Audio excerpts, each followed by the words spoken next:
Muy bien, señores, continuamos y tal como dijimos antes de la pausa, Jairo Espino. Jairo Espino es economista, tiene un máster en materia de la ingeniería, es catedrático de la Universidad Autónoma de Santo Domingo y es además un especialista en temas internacionales. Con él vamos a hablar de economía, vamos a hablar de algunas cosas de ingeniería y también de política, porque este es un país que le gusta la política y Jairo es un conocedor también de la política.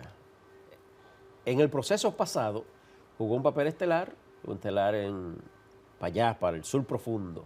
En Elías Piña fue pues el representante del partido Fuerza del Pueblo en esa demarcación y con él vamos a hablar de todo. Jairo, bienvenido a Operación Vertical. Un placer saludarte, Robinson. Gracias por tu invitación. Honor para mí. Bueno, Jairo. El honor es mío. Sí. En el ámbito económico, Jairo, se está hablando mucho y ha sido el tema durante meses, en los últimos meses, sobre todo después del proceso de febrero electoral, que es la reforma fiscal. Y mucha gente, técnicamente hablando, no entiende. El pueblo llano a veces pregunta, ¿y qué es una reforma? Pregunto yo. Ok, una reforma consiste en dos vertientes.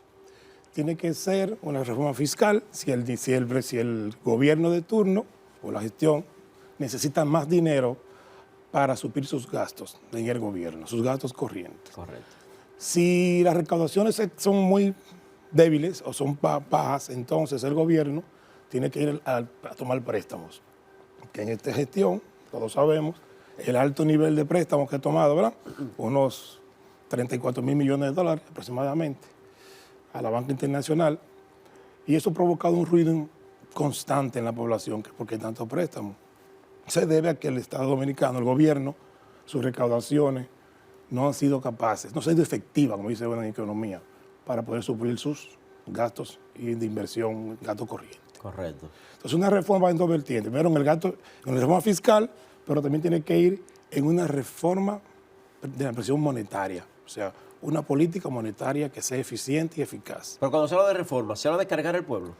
Lo que pasa es que regularmente la reforma tiene que ser en impuestos para poder recaudar más dinero y poder garantizar el buen funcionamiento del Estado.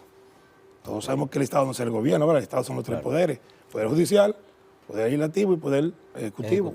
Entonces la reforma regularmente viene acompañada de nuevas normas de impuestos, que a las personas no les gusta mucho, porque regularmente se carga mucho a una franja de la sociedad que es la clase media baja alta, que es la que regularmente soporta la carga tributaria. La pregunta viene, Jairo, en el sentido de si carga mucho el pueblo, porque ahora mismo se escuchan personas, del propio gobierno obviamente, decir, pero es que el gobierno necesita dinero, el gobierno necesita recursos para poder paliar la situación, mitigar la situación económica que está atravesando el mundo, obviamente, pero el país. Entonces, hay quienes dicen, bueno, pues si viene una reforma, ya incluso hay quienes se están ya quejando de que ya están aumentando el pasaje, el arroz. Tú has visto esta semana cómo ha subido los alimentos de peor necesidad. Correcto. Entonces, la canasta básica. Ya la gente piensa que eso es hablando la reforma, pero cuando venga la reforma, entonces el tablazo va a ser más fuerte, ¿o no? Lo que pasa es que la población no le gusta mucho que le especulen. Eso y al especular, entonces, crea una incertidumbre económica y social. Y siempre hay en el sistema económico que se aprovechan del ruido, del rumor. Creo que exactamente que la reforma fiscal ahora, que se ha dado mucho ruido, ha estado mal enfocada por el gobierno. En función de que si usted va a tomar unas medidas de esos niveles, donde se va a impactar el bolsillo de los dominicanos, de los contribuyentes, usted tiene que tomar medidas muy cautelares. Y podemos decir, medidas encriptadas, por ejemplo. Lo primero que usted debe hacer es sentarse a negociar con los sectores que promueven el PIB. Todos recordamos aquí que el PIB es el Producto Interno Bruto, pero el 87% de ese Producto Interno Bruto lo genera el sector privado. Solamente el 13% lo genera el sector público. ¿El 13%? Sí, del PIB. Entonces, ¿qué sucede? Que en esa senda del camino, entonces el gobierno lo que tiene que hacer es negociar con los empresarios, cosa que yo no he visto porque si usted va a tomar medidas que van a afectar al pueblo con sus recursos económicos, usted tiene que negociar primero con los empresarios, con los sindicalistas, con la Iglesia Católica y con el resto de los poderes fácticos que intervienen en la economía. Yo no he visto esas señales del gobierno. ¿Por qué? Porque veo que están filtrando informaciones del mismo gobierno. Entonces, cuando llegan a la población, ya empiezan, o el gobierno quiere hacer la reforma o no la quiere hacer. O sea, yo creo que él no la quiere hacer, porque cuando usted filtra los datos y filtra los renglones o la base imponible que usted va a grabar, entonces usted está filtrando los datos, ya la población se pone en acecho. Como o sea, se puede pensar de que el gobierno no quiere hacer la reforma. De manera estratégica o adrede Sí. está filtrando los datos. filtrando datos. Sí, claro. Y dice Jairo de que posiblemente ni se haga. Ni se haga la reforma, ¿no? Porque va a llegar un momento que va a estar muy satanizada, como dicen algo popular, muy terrorífica. Entonces ya el gobierno no va a tener cómo resolver el asunto en Pero es un función. dato importante. Cómo resolver el asunto de la reforma para convencer a la población de que se necesita más dinero. Ahora, ¿qué pasa con el gobierno? Que cuando usted hace una reforma, usted tiene que revisar sus gastos y ser austero en el gasto. Se ha demostrado en estos meses anteriores que el gobierno no ha sido austero en el gasto. Inclusive, puso una partida desproporcionada en publicidad. Jairo, pero también, por ejemplo, yo estoy muy de acuerdo con esa parte de aterrorizar a la ciudadanía. Pero ya no hay campaña, ya no hay elecciones, ya todo pasó. Ya el gobierno la puede hacer aunque le afecte o no. Lo que pasa es que si hace la reforma fiscal sin consenso, entonces sería una imposición. Y los procesos que se imponen no son muy buenos en el resultado político futuro, porque puede desencadenar en protestas sociales, puede desencadenar en protestas de transporte, puede desencadenar inflación y puede entonces lograr una inflación de 2 dígitos muy peligrosa en este país. Y a eso le temen los gobiernos. Y además se puede entonces, que ya lo estamos viendo, ¿verdad?, que el tipo de cambio se desliza al alza, que el día de hoy está al casi 60 por 1. Y lo más grave es que no hay dólar en los bancos. Tú vas y solamente te venden 1.000 ¿Qué significa por eso? día. Que hay una recesión económica en función del tipo de cambio. Hay, en la parte política, la oposición ha estado diciendo, por ejemplo, yo he escuchado PLDistas, aforcistas y de otros partidos de oposición decir, pero el gobierno ganó, y ganó abrumadoramente, que haga el gobierno su reforma y que no nos incluya a nosotros. ¿Tú estás de acuerdo con eso? No, el diálogo siempre debe prevalecer. Las fuerzas políticas de un pueblo, de un país, la política es que mueve el entorno del mundo y de la sociedad. Ningún partido político se puede quedar aislado de una posible conversación de una reforma. Claro. Eso es imposible. El que dice eso está totalmente desenfocado. Usted no puede estar de acuerdo en ciertos puntos, pero usted, en su función de oposición, usted tiene que decir lo que usted quiere hacer para lograr, porque al final todo lo que queremos es la mejoría para el pueblo, no es que queremos todo el mundo. Claro. Ningún presidente quiere fallar, ningún funcionario quiere fallar, ningún político de la oposición quiere fallar, porque es lo que quiere, el bien común. ¿Y cuál es el bien común? Que la economía sostenible y del bienestar llegue a todo equitativamente. Ahora bien, ¿qué me preocupa del gobierno con la reforma? Que no ha dicho ni ha mencionado cuánto que necesitan recaudar para poder ver la magnitud de la reforma. Eso me preocupa, porque entonces ahí podemos medir la elasticidad tributaria de la reforma y también la elasticidad tributaria del impuesto. ¿Qué Por es eso, eso, electricidad? La elasticidad es una variación porcentual del ingreso neto que va a recaudar la reforma aplicada dado una base imponible. O sea, me explico, ¿qué cantidad de dinero va a recaudar el gobierno ahora en la base imponible existente? Ahora, si amplía la base imponible, entonces tendría que ajustar una elasticidad en los impuestos, porque son nuevos impuestos a nuevos artículos. Entonces, eso me preocupa el gobierno porque no ha dicho cuánto necesita recaudar, pero tampoco ha dicho cuáles son las medidas que usted va a tomar para suavizar un poco el impacto a la población más vulnerable. O sea, qué política económica va a usar el gobierno y cuáles programas va a ampliar o va a crear nuevos para poder ayudar a las personas de más bajos ingresos de la República Dominicana. aparte del temor que hay precisamente es que el de abajo, bueno, la clase media siempre sufre porque la clase media es la que paga impuestos, la clase media es la que va en pro del desarrollo, ¿no? Lo que pasa es que se va... Pero el de abajo se siente mucho más afectado. Sí, lo que pasa es que la clase media es la que más empuja la economía. ¿Por qué? Porque es la que estudia, es la que se supera, busca niveles de ingresos más elevados, tiene mayor consumo de vestidos, alimentación, colegios, transporte, vivienda, pago de servicios. ¿Entiendes? Entonces, como va aumentando de categoría, entonces así mismo va aumentando sus gastos y necesita más ingresos. Pero si tú le pones a lo que tú ganas, tú le aplicas un impuesto, tú estás aplicando una reducción de la paridad de poder adquisitivo de la clase media. Correcto. Y ahí es que viene sufriendo. Ahí es que viene el tema. Y por eso que siempre dicen que la clase media es la que más paga. No, es la que más paga, es verdad, porque es la que más mueve la economía.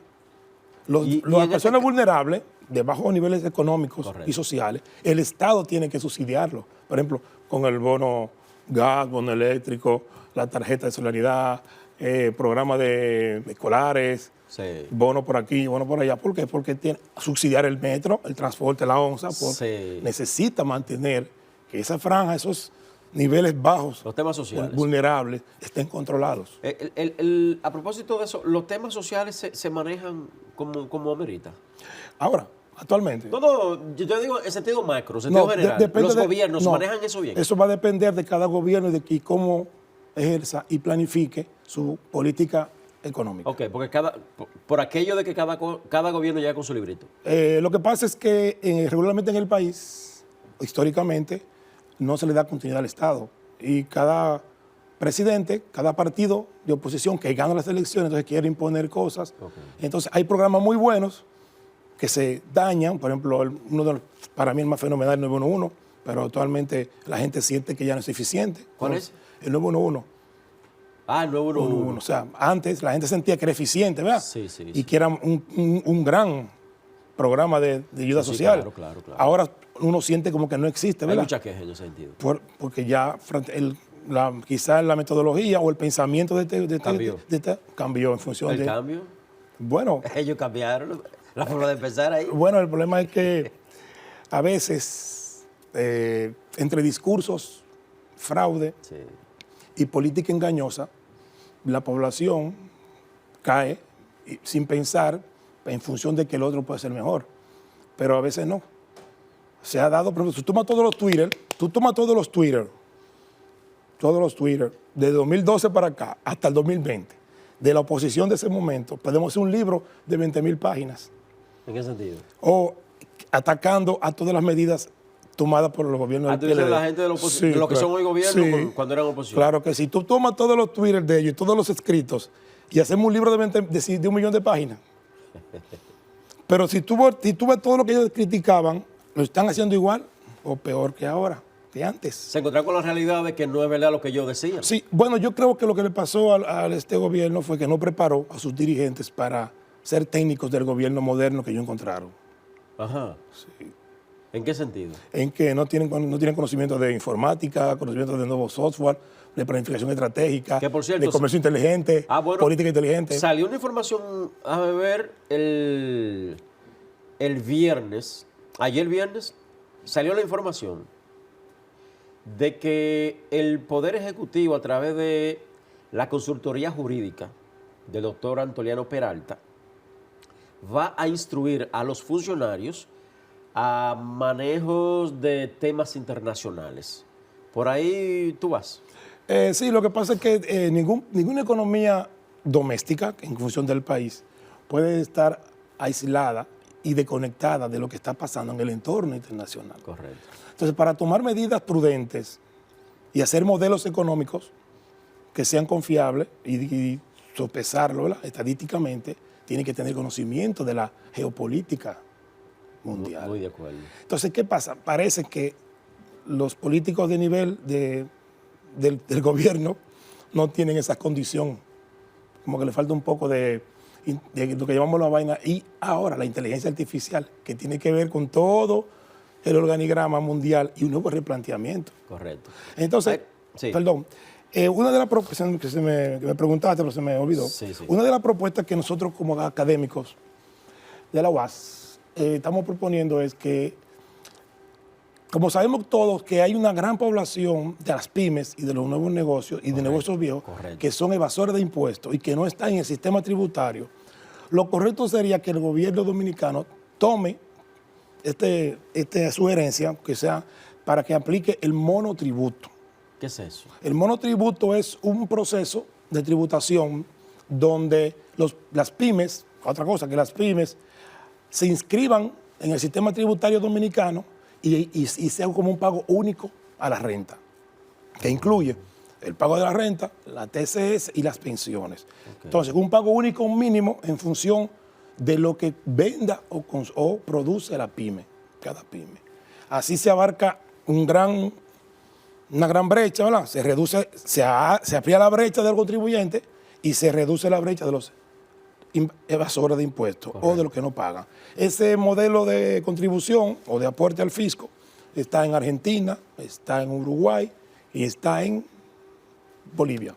Correcto. Y funciona muy bien igual, y en Brasil. Bueno, en Argentina con el método Bases que tiene Milei ahora mismo, que está todo el mundo en la calle tirado, hasta heridos y muertos, eso está trayendo serios problemas con unas medidas que él también el gobierno dominicano tiene que decirle al país por qué la política de recaudación de este gobierno es poco efectiva.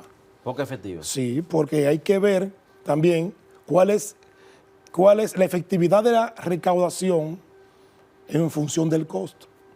O sea, ¿quiénes van? Vamos a hablar de eso en el próximo bloque. Bien. Bien, excelente. Seguimos hablando de economía. Estoy con el catedrático, joven catedrático de economía, Jairo Espino, de la Universidad Autónoma de Santo Domingo. Con él vamos a seguir hablando de economía para el próximo bloque y obviamente con un poquito más también de toque político. No se muevan, tornamos en breve. Cada pequeño gesto cuenta cuando se trata de ahorro de energía. En las noches, apaga las luces de las áreas de exterior que no sean necesarias porque cada kilovatio que conservamos es un paso hacia un futuro más sostenible. Superintendencia de Electricidad.